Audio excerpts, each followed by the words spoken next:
तुम्हाला जर news read करायचे असतील, ठीक आहे, ज्यांना ज्यांना न्यूज रीड करता येत नाही, हे त्यांच्यासाठी आहे, किंवा जे एकदम नवीन आहे मार्केटमध्ये आणि न्यूज काय असतं ते समजायचं तुम्हाला, सिम्पली गो टू forexfactory.com.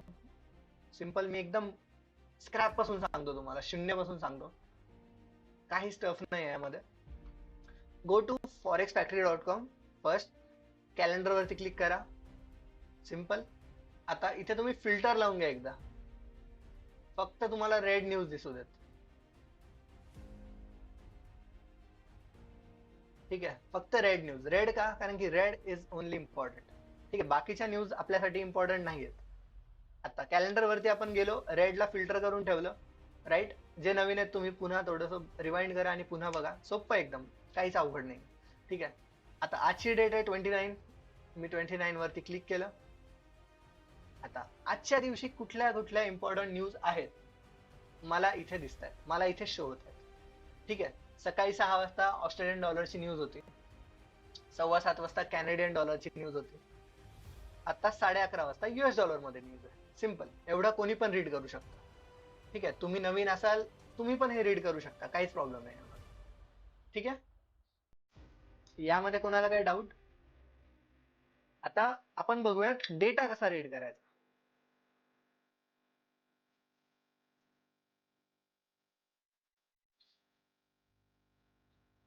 आपण आता बघूयात हाऊ टू रीड डेटा. तुम्हाला याच्यासाठी मोठ्या मोठ्या जर्नल्स वाचायची नाही गरज. मोठे मोठे स्टेटमेंट्स काय असतात, रिपोर्ट्स काय असतात, no need to read that. Simple काय करायचं तुम्हाला, आता फॉर एक्झाम्पल ही मॉर्निंगची न्यूज होती, ऑस्ट्रेलियन डॉलरची सीपीआय होती. मी इथे फोल्डरचा इमेज दिसते, फोल्डरची image. I click on that, आणि मी बघेल इथे स्पेक्स मध्ये. ठीक आहे, स्पेक्स मध्ये खाली सर्व डिटेल्स दिसत आहेत. Source first Australian bureau of statistics. Measures, याच्यामध्ये मेजर काय केलं जातं, change in the price of goods and services purchase by consumers. हे आपल्या जनरल नॉलेज साठी. आता सगळ्यात जास्त important, most important part of news, usual effect. Actual is greater than forecast is good for currency. I read again. Actual greater than forecast is good for currency. हे सगळ्यात important आहे, हे आपल्याला फक्त रीड करायचं आहे. आणि पुन्हा चार्ट वरती जायचंय. काय दिसतंय आपल्याला, फोरकास्ट काय होतं 1.1, ऍक्च्युअल काय 1.3. म्हणजे actual is greater than forecast, that means it's good for currency. त्यामुळे इथे ते ग्रीन मध्ये आलंय. आणि सकाळी जर तुम्ही 6 वाजता ऑस्ट्रेलियन डॉलरचं मार्केट बघाल तर तिथे मार्केटमध्ये अपसाइड मुवमेंट आली असेल. मी आता चार्ट बघितला नाहीये, स्टील मी तुमच्यासोबत चार्ट ओपन करतो आणि आपण लाईव्ह बघूया की खरंच तसं झालंय का. 1 आवर ची कॅन्डल लावली आहे, 29 सकाळी 6 वाजता. ठीक आहे, हे बघा 5:30 वाजताची कॅन्डल आहे ही.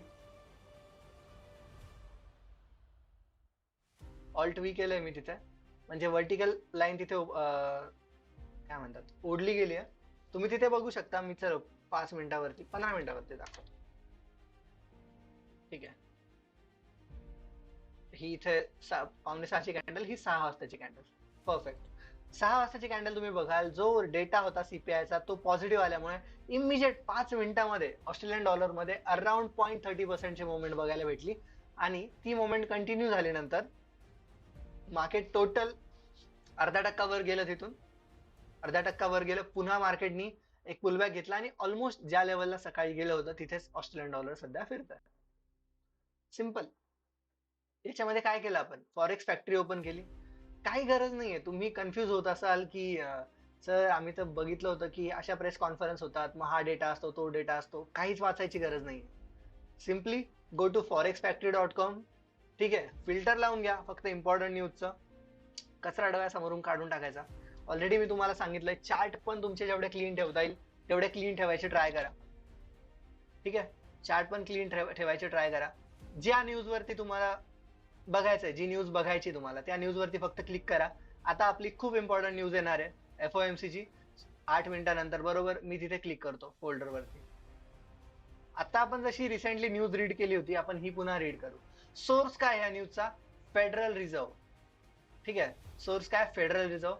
Measures, interest rate at which depository institutions lend balances held at the Federal Reserve to other depository institutions overnight.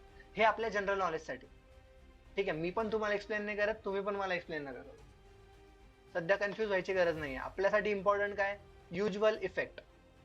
फक्त युज्युअल इफेक्ट आपल्यासाठी important. Actual greater than forecast is good for currency. म्हणजेच काय? आता forecast किती आहे इथे? मी close करतो. Forecast is 4%. Forecast is how much? 4%. जर ऍक्च्युअल 4% पेक्षा जास्त आला, म्हणजे 4.1% आला, 4.25% आला, 4.5% आला, that is good for currency. म्हणजेच करन्सीसाठी गुड असेल. म्हणजे कुठल्या करन्सीसाठी? जी करन्सी इथे लिहिलेली आहे, युएस डॉलर साठी. युएस डॉलर साठी गुड असेल, म्हणजेच गोल्ड साठी निगेटिव्ह असेल, युरो साठी निगेटिव्ह असेल, ऑस्ट्रेलियन डॉलर साठी निगेटिव्ह असेल. राईट, हे आपण शिकलो होतो कोट करन्सी आणि बेस करन्सीच्या कॉन्सेप्ट मध्ये. राईट, युएसडी साठी पॉझिटिव्ह असेल, म्हणजेच DXY चा जो इंडेक्स आहे, जे फर्स्ट टाइम पाहताय, DXY is a dollar index. ठीक आहे, युएस डॉलरचा इंडेक्स आहे हा. याच्यासाठी पॉझिटिव्ह असेल आणि याच्यामध्ये जर तिथून ऍक्च्युअल रिझल्ट जर फोरकास्ट पेक्षा चांगले असतील तर मार्केट वर जाणार, डॉलरचं मार्केट वर जाणार. ठीक आहे, आणि ऍक्च्युअल जर फोरकास्ट पेक्षा पण कमी असेल तर डॉलर तिथे पडणार आणि ते गोल्डला किंवा युरोला जास्त सपोर्ट करणार.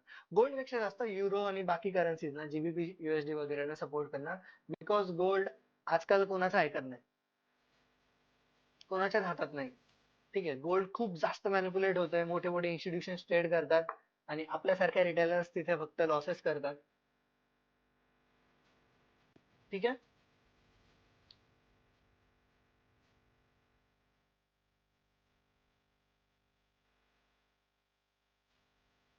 तर एकदम मी सोप्या शब्दामध्ये सांगायचं ट्राय केलं तुम्हाला की how to read a news. यामध्ये कोणाला काही डाऊट?